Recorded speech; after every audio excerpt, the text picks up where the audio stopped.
Monsieur Roussel, nombre de ministres refusent de choisir entre le RN et le nouveau Front Populaire en cas de duel au second tour. Ils expliquent qu'ils ne peuvent pas cautionner votre alliance avec un parti antisémite, à savoir la France Insoumise, pour eux supposés antisémites. Qu'est-ce que vous leur répondez ? La campagne qui fait de la France Insoumise un parti antisémite est calomnieuse, je le dis sincèrement. Mais vous-même, vous avez parfois... Non, mais vous avez dénoncé des propos... J'ai pas parlé 5 secondes. Mais non, mais parce que... mais si vous voulez, sur ce sujet, vous avez dénoncé des propos mais vous-même laissez-moi dérouler. Alors allez-y. J'ai pas parlé 5 secondes. Allez-y.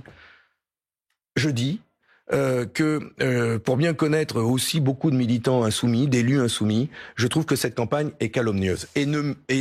Et j'ai eu des mots durs à l'encontre de Jean-Luc Mélenchon et de certains d'entre eux. Je ne les enlève pas. Et ceux qui tiennent des propos qui sont contraires à nos valeurs, nous le dénonçons. Et ils n'ont rien à faire dans ce rassemblement que nous portons. En revanche, dire que la France Insoumise est un parti antisémite, ce n'est pas juste et ce n'est pas vrai. Ce sont des militants qui se battent contre le racisme, contre l'antisémitisme. Et d'ailleurs, je vous fais une annonce, c'est que demain, si nous sommes en responsabilité, le texte de loi que j'ai proposé à l'Assemblée nationale et qui demande que tout élu qui tient des propos racistes ou antisémites soit rendu inéligible, ce texte de loi qui a été refusé par la majorité, ils ont refusé de le voter. Eh bien nous, la gauche et les insoumis, nous le voterons. Mais vous savez derrière qui est visé ? Nous serons clairs là-dessus. Nous serons clairs et nets. Vous savez derrière qui est visé, Fabien Roussel, c'est Jean-Luc Mélenchon.